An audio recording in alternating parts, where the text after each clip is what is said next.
క్రైస్తవులందరూ గుర్తుపెట్టుకోవాల్సిన ముఖ్యమైన రోజు ఒకటి ఉంది. అదే అక్టోబర్ 31 రిఫార్మేషన్ డే. చరిత్రలోకి వెళ్తే ఆదిమ సంఘం తర్వాత క్యాథలిజం మొదలైంది.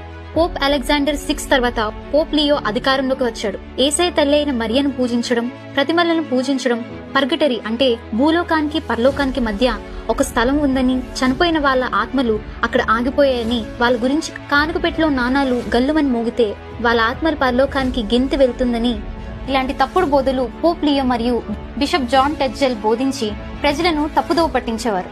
ఎందుకంటే ఆ కాలంలో బైబిల్ పోప్ దగ్గర తప్ప ఎవరి దగ్గర లేదు. అందులోనూ బైబిల్ హెబ్రీ గ్రీక్ భాషలో ఉండేది. అక్కడున్న ప్రజలకు ఈ భాషలు రావు కాబట్టి దీంతో ఇవన్నీ బైబిల్లో ఉన్నాయని ప్రజలు నమ్మేవారు. ఒకరోజు ఎయిర్పోర్ట్ సిటీలో ఉన్న లైబ్రరీలో మార్టిన్ లూథర్ గారు బుక్స్ చదవడానికి వెతుకుతున్నప్పుడు ఆశ్చర్యకరంగా ఆయనకి బైబిల్ దొరికింది. ఆయనకి హెబ్రీ గ్రీక్ భాష రావడంతో బైబిల్ చదవడం ప్రారంభించారు. ఆయనలో ఉన్న తప్పులను దిద్దుకుని బైబిల్లోని సత్యాలను బోధించడం మొదలుపెట్టారు. అయితే పోప్ లియో తన పరిపాలన కాలమందు బిషప్ జాన్ టెడ్జెల్ ని జర్మనీకి పంపించి పాప పరిహార పత్రికలను అమ్మేవారు.